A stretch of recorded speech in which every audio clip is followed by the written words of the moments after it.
Bismillahirrahmanirrahim. Assalamualaikum warahmatullahi wabarakatuh. Dan selamat pagi saya ucapkan kepada semua viewers Melaka First. Dan hari ini dia sangat gembira kerana walaupun bulan puasa kita ada aktiviti lagi. Kita bukan terbang tapi berjalan, driving jauh nun daripada pejabat kami Melaka First di Pertam ke satu kawasan yang di Jasin, iaitu di Kampung Air Merbau, untuk melihat sendiri bagaimana proses pembikinan. Saya pun salah buat salah. Sebab tu kena datang hari ini. Saya nak tengok proses pembikinan ramuan-ramuan herba ataupun rawatan untuk ibu bersalin yang ada di sini.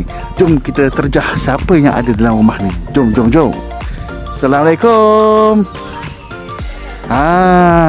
Ini dia. Ini orang yang kita nantikan. Puasa-puasa pun tolak pagar pun kuat. Kenapa? Sebab ramuan herba. Okey, so boleh pakai tu? Okey. Okey. Okey, ini saya sangat gembira kerana pagi ini kita bersama dengan seorang usahawan yang akan memperkenalkan diri kerana beliau merupakan seorang yang sangat mahir dalam industri rawatan ibu bersalin dan juga rawatan perubatan tradisional. Jom kita kenalkan siapa nama dan daripada syarikat apa yang dia usahakan. Assalamualaikum, selamat pagi. Nama saya Wan Nur Azura binti Wan Fauzi. Just panggil saya Cik Rara. Saya dari Rara Wellness and Spa. Rara Wellness and Spa mengetengahkan rawatan untuk wanita, dari rawatan ibu bersalin, postnatal, prenatal dan juga rawatan wanita. Actually ni pokok-pokok yang jaga kawasan ni lah. Dekat sikit. Ni pokok-pokok yang actually kalau you kenal, you boleh teka lah. Habis salah orang, salah aku saya ini. Okey, nampaknya untuk permulaan saya rasa kasihlah saya tadika level dulu. Okey, apa nama pokok-pokok yang ada? Cuba teka, ini biasa dan kita guna sebenarnya ni. Dulu zaman kecil-kecil selalu ada. Nama kecil-kecil. Dia contoh je dia bau. Saya perlukan talian hayat. Talian hayat. Apa nama bau? Ini selalu kat kampung mesti ada. Mak kata letak kat bawah bantal. Kalau banyak orang bandar ni. Ini daun gegoda.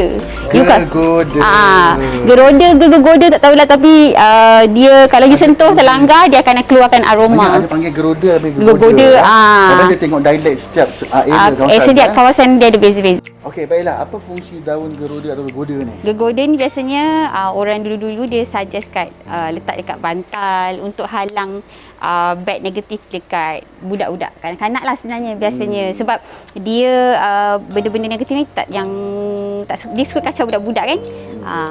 Okey, kalau macam tu ni daun geroda atau gegoda. Yang ni pula. Yang ini popular ni. Hayat lagi. Ni tak boleh petik, jangan petik. Lepas tu dia ada yang perempuan cantik. Dia warna putih. Sinonimnya pokok-pokok yang kat sini yang tumbuh segar ni semuanya dia orang kata dia macam saya cakap lah, pokok-pokok dengan alam dia depends dengan you. Jadi ni semua rawat sebab dia bunyi putih-putih je. Dulu tangan saya tak jadi jaga pokok, tapi sekarang tak tahu kenapa. Dulu pegang je mati. Saya dengan muzik kita lagu boleh. Kita susah. Jadi apakah nama dia? Ni Harum Sindal Malam. Harum Sindal Malam. Dia berbentuk macam daun bawang, dan cara nak biakkan dia daripada tunas dia punya bawang dia ni. Dia akan kembang. Bila dia kembang tu maknanya dia nak berbunga. Ni dah musim bunga ni, saya tak petik sebab saya percaya pokok ni pun bernyawa. Kalau you pegang, dia sakit lah. Tak tahulah, itu saya dengan dia lah. Kalau pokok kat luar tu petik je lah. Kadang-kadang dari segi komersial kita tak pernah nampak dia di pasaran terbuka, tapi sebenarnya digunakan untuk rawatan tradisional dan ada juga ini untuk pengantin ataupun you nak bagi improve dia punya aura kan, guna dia. Seri, ya betul. Harum Sindal Malam. Okey. Cuma ke sana yang belakang. Ini orang cari ni. Dia bersepah-sepah je kat mana-mana. Tapi yang biasa, tapi ini yang special. Ini senduduk putih. Senduduk putih fungsi dia untuk? Ini ada orang jaga. Biasanya ada puteri bunian yang jaga. Dia macam lindung kawasan tu lah. Itu kepercayaan. Macam ilmu boleh dipatahkan dengan petua. Tapi apa yang boleh musnahkan ilmu? Dengan doa. Pergilah belajar macam mana cara untuk berdoa supaya kita punya doa tu Allah angkat terus tanpa hijab. Yang dah kering.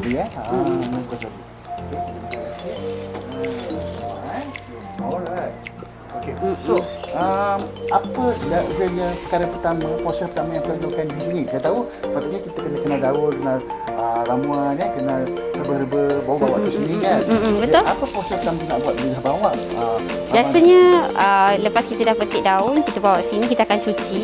Lepas cuci, kita teruskan air dia, kemudian kita akan buat proses pemotongan. Cuci tu bagaimana cuci? Proses Cuci mula kita akan rendam. Saya ada kolam kecil lah, kolam plastik tu.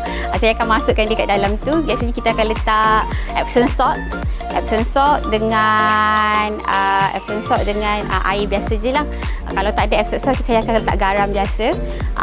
Kalau sebelum tu tak ada sabun cuci sunlight tu, sebab kadang-kadang daun ni kat dalam hutan dia ada sarang laba-laba, dia ada banyak-banyak serangga yang bertelur.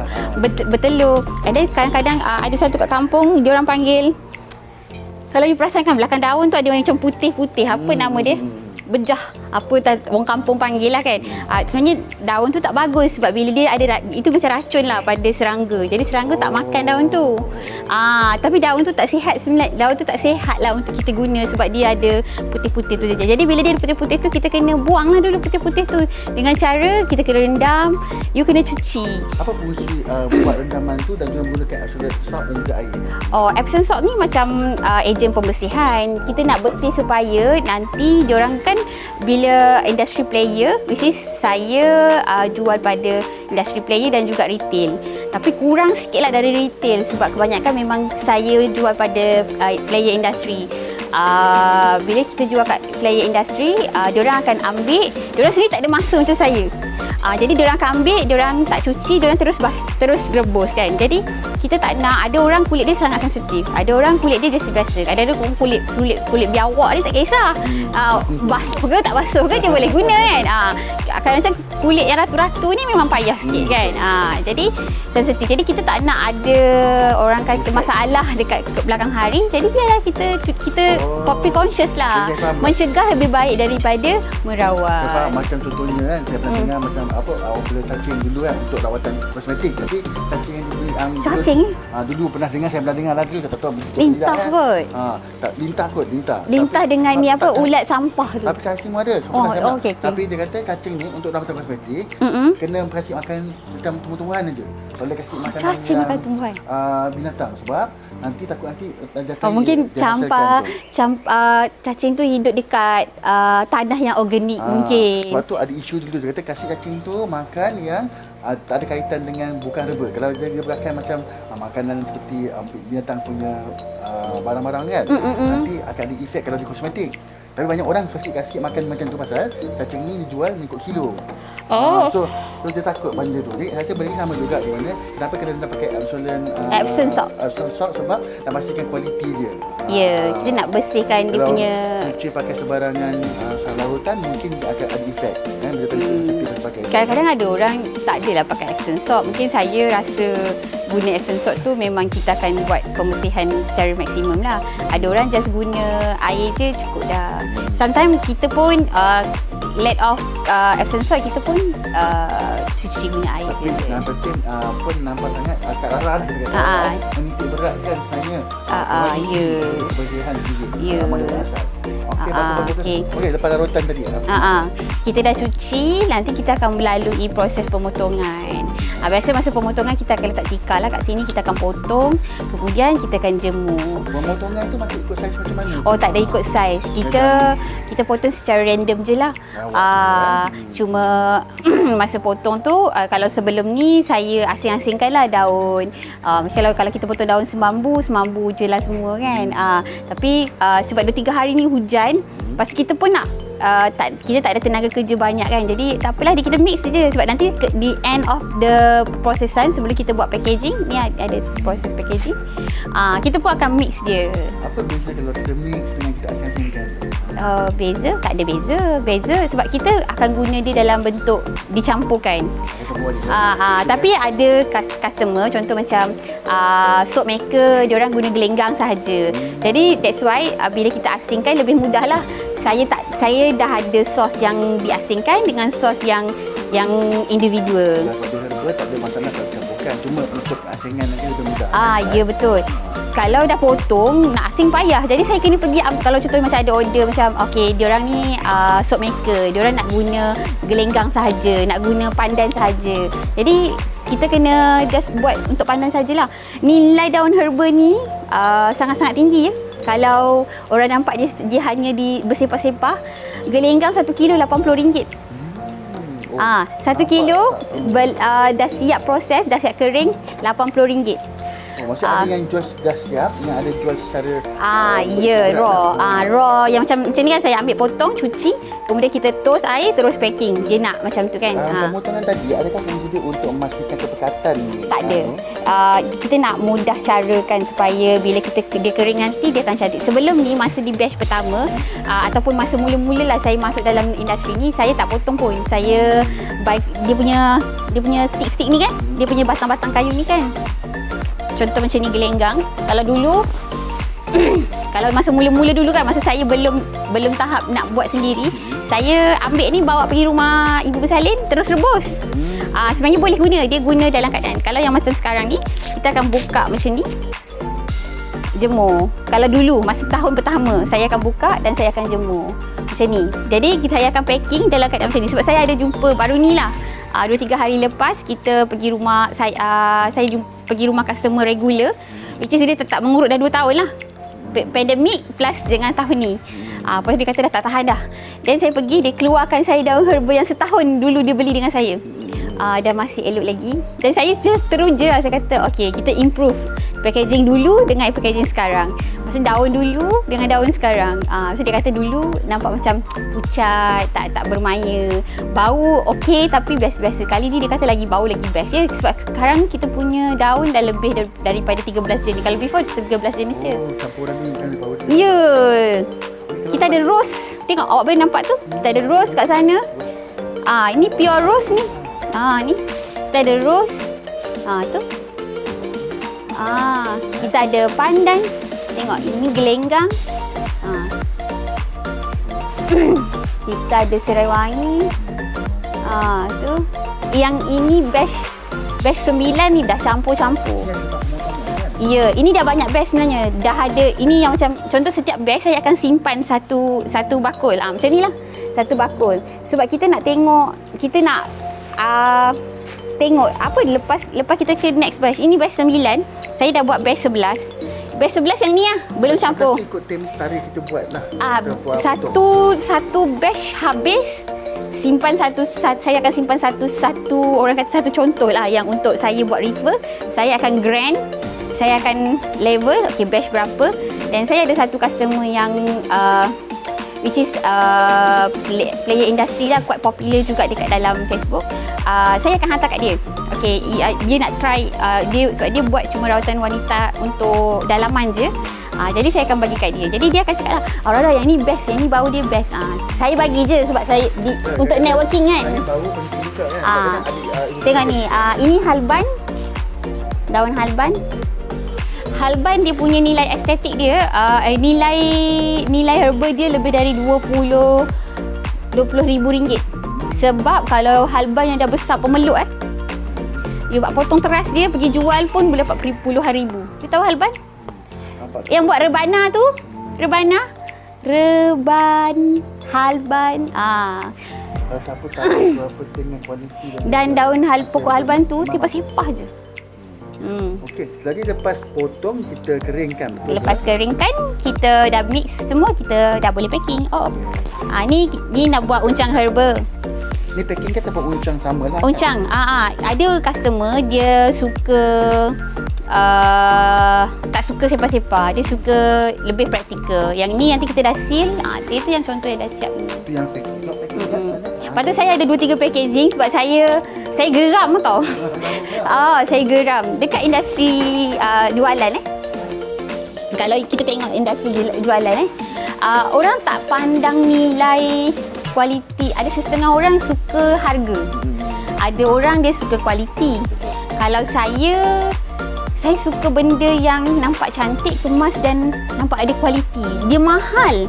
You bayar untuk harga tapi you dapat satu benda yang some amount yang memang you rasa macam worth it untuk you dapat berbaloi. Okey.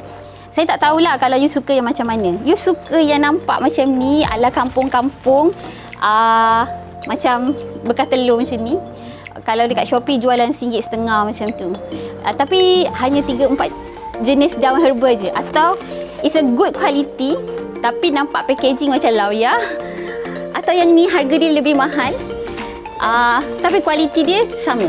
Macam tu. Dan you kena faham, packaging juga akan mempengaruhi customer yang you dapat sebenarnya. You present cantik, you present wow, you punya step memang ala-ala. Macam saya buat mobile spa. Saya lebih suka present because you cakap you bring spa to home. You mesti bawa spa kat rumah orang. Jadi you feeling dengan welcome drink, dengan presentation. Ya, that's what saya cakap. Untuk you naikkan nilai harga, you kena tinggikan you punya kualiti. Macam saya bawa semua benda. You nampak saya macam pindah rumah, tak apa. Sebab bila you present, you boleh demand on your price sebenarnya. Jadi ini produk yang pertama dia packagingkan dia ada 3 packaging. Packaging yang paling besar tu. Tak ada besar. Saya main 10 kilogram.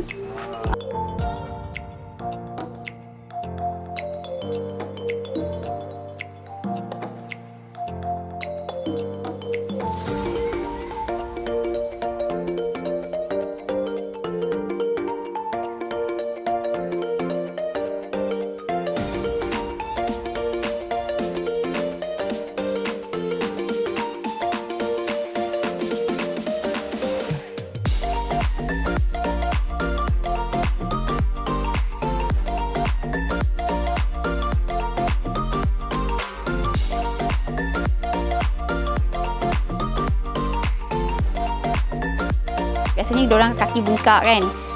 Kita nak simpan dia atau packaging. Tak ada nak simpan. Ini yang simpan adalah daun awak. Daun simpan. Air rebusan ni memang tak guna lah. Guna? Kenapa tak guna mandi? Apa yang kita tak boleh packaging kan untuk mandi lah. Tak. Kalau nak packaging pun untuk cucian rendang faraj ataupun nak buat cuci faraj. Untuk yang tangguh bersalin tadi kan. Tapi saya selalu enhance lah. Daun herba bukan hanya untuk lelaki bukan untuk perempuan. Lelaki pun boleh. Awak ada banyak angin, rasa badan sakit-sakit, sama je rebus, mandi. Untuk lelaki yang berangin lah. Bukan. Tak apa nanti kan. Kalau those of you siapa-siapa nak try, nanti boleh pakai tuala, boleh mandi. Boleh. You akan feeling dia punya fresh tau. You nampak dia macam tu. Saya cakap dia waktu saya mula-mula buat, orang ketawakan saya. Tak mana-mana hutan kau kutip kan. Pada saya kata tak apa. Kalau orang ada buasir you dah bengkak terkeluar, you rendam ataupun you buat wap kan. Kemudian rajin-rajin bertungku. Saya kutip batu tungku sendiri dekat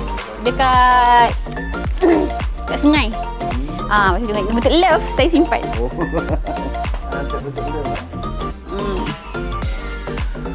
Dan dia ada cara tau untuk cuci batu. Let's say macam you guna kan. Lepas you guna, you bagi kat saya. Dan saya tak boleh terus guna. Dia boleh pecah, kain boleh terbakar. Sebab batu ni dah ikut awak. Benda-benda ni semua nampak macam biasa-biasa tau. Tapi sebenarnya kalau you perasan, dia memang akan mempengaruhi.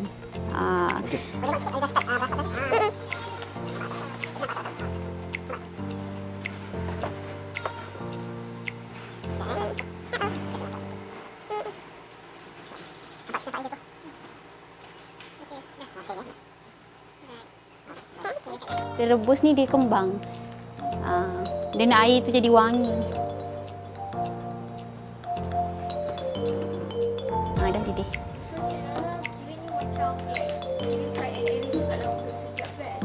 Bukan try and error. Dia macam ni. Dia punya bau dia tu orang kata saya pun tikus makmal lah sebelum dia keluar, which is kulit saya super sensitif. Means kalau kat saya sedap, means kat customer of course lebih baik macam tu.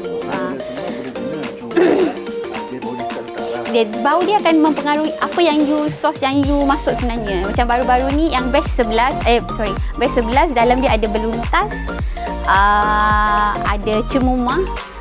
Cemumah susah nak jumpa dan saya find out dapat dekat Asahan. Sebab kita pergi nak cari daun gajah beranak ataupun daun harimau beranak, tapi kita tak jumpa. Kita jumpa cemumah kat sana. Cemumah dia bau macam daun kari. Dia punya daun pun macam daun kari, macam daun semambu, tapi bau dia bau rempah. Kadang dia pokok-pokok tertentu, dia bentuk di kawasan tertentu, kawasan air bakau lah, betul. gurun lah. Tapi kawasan ni, kenapa kawasan ni saja ada tumbuhan ni? Sedangkan Malaysia semua khatulistiwa kan? Tak, dia setiap tanah-tanah tu ada beza. Contoh Halban. Halban duduk dekat tanah yang ada kapur. Yang ada kapur. Jadi bila kita kena tahu pula Halban ni apa function dia pada ibu bersalin. Halban dia merawat. Dia macam untuk penyembuhan, healing luka. Kalau you dalam hutan, you terluka, you ambil daun halban tu, you gonyo, you tepek dekat tempat yang luka tu, dia akan berhenti darah dia.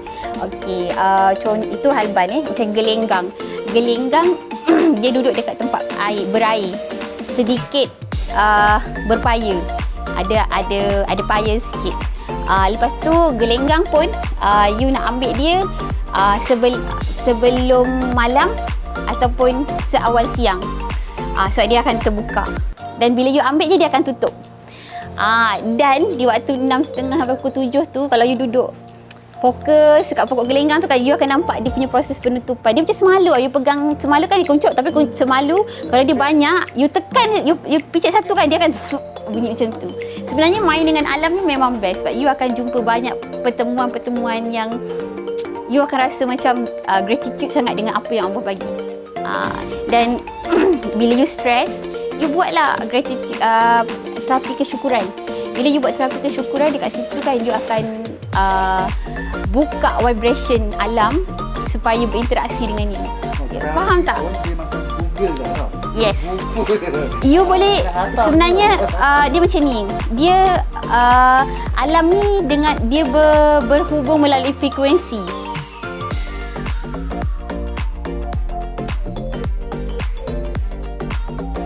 Sekarang ada di salah satu kawasan Limau Limau. Nampaknya dari Jabatan Sadi Yasin, kawasan Kampung Merbau. Ini kat kawasan Yasin juga. Ini Yasin juga, memang Yasin juga, cuma Kampung Merbau.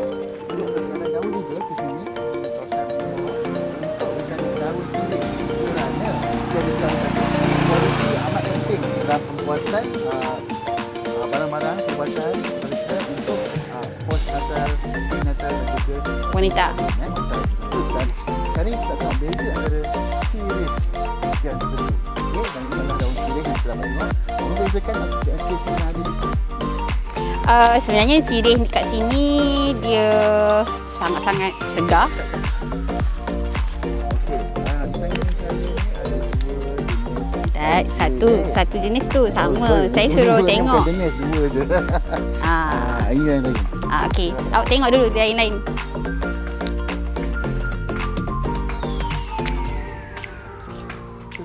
Ini baru dua jenis. Tadi dua jenis sama tapi ada dua raya. Dua pattern. Ini dua jenis betul-betul. Dia macam ni. Ini dapat sikit. Okey. Nah, ambil. Cuba tengok apa yang beza kat sini.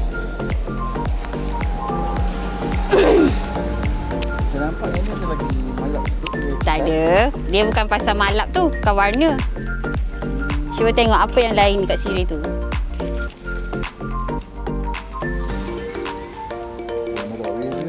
Boleh. Fokus. Ni bersen pun ni tak. No, you kena fokus. Apa yang beza antara dua sirih ni? What makes it different?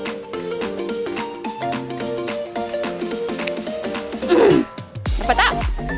Ni tak dapat dia kuasa apa dia tengok. Okey, come. Let me show you. Tengok urat sirih ni. Urat ni jumpa temu. Sini jumpa dia bertemu. Okay. Pada different this one. Tengok, dia tak bertemu. Dan ini ada beza dia, sirih bertemu urat dan sirih tidak bertemu urat. Tak benda banyak benda yang kita tahu Okey. Sirih pun ada beza dia. Yes. Bertemu urat dengan tidak bertemu urat. Okey. Biasanya perawat dia suka sirih yang tidak bertemu urat. This one dipercayai kalau kita buat rawatan, this is works very good. Okey. Kita tengok peribahasa Melayu, sirih pulang ke ganggang. What you see on the pokok sirih ni yang nak sirih tu pulang ke ganggang? Apa dia? Yang bertemu urat tadi lah. Nak, kan? Peribahasa Melayu kata sirih pulang ke ganggang. Sirih pulang ke ganggang. Melayu sangat kaya dengan bahasa. Apa yang you tengok sirih pulang ke ganggang? Maksudnya Ganggang tu di bawah ya. Ganggang tu kalau kita dalam perawatan Melayu kita ganggang. Kita panaskan di bahagian bawah. Itu rawatan Melayu. Rawatan untuk wanita, ganggang. Api tu di bawah. Sirih pulang ke ganggang. Sirih pulang ke ganggang. Dia pulang ke tapak asal dia lah, tanah. Dia sirih ni you tanam dekat dalam tanah, dia akan keluar naik merimbun ke atas, dia menjala. That's why dia pulang ke tempat asal. Kita pergi merantau, balik ke tempat asal tanah. Tempat tanah tumpah you. That's why cakap Melayu sangat teliti.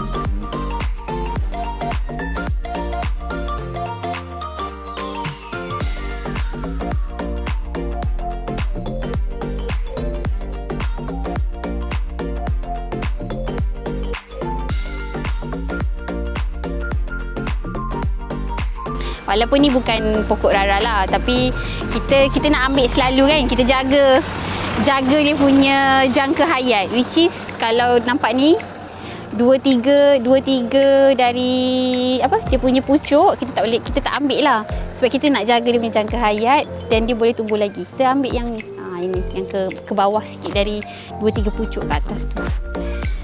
Jadi dia memanjangkan jangka hayat pokok sirih tu. Oops. Lepas tu pokok sirih tak boleh ambil bila waktu panas, matahari naik, dia boleh mati. That's why kita kena datang pagi ataupun petang. Tapi ni memang betul ni petua orang dulu-dulu. Dia kalau panas-panas terik tu you tak boleh ambil dia. Tengok ni. Besar kan? Puas hati je guna. Tapi kita tak guna macam ni lah. Dulu kita keringkan satu-satu, sekarang kita potong. Baiklah, sampai di sini saja kita punya pertemuan bersama Kak Rara kita yang merupakan seorang pengamal perubatan tradisional untuk wanita, ibu bersalin, peranak postnatal dan perinatal. Dan kita jangan risau, kita akan ada lagi sesi bersama beliau. Sesi kali ini pun saya dah banyak kemaluan orang kata pasal banyak dia tanya saya tak jawab. Akan datang kita jumpa dengan Kak Rara lagi. Jadi Kak Rara, selambai kali berapa? Jumpa lagi masa akan datang. Kak Rara, sila lambai pada kita mengunjung. Bye bye. I will see you again. Okay.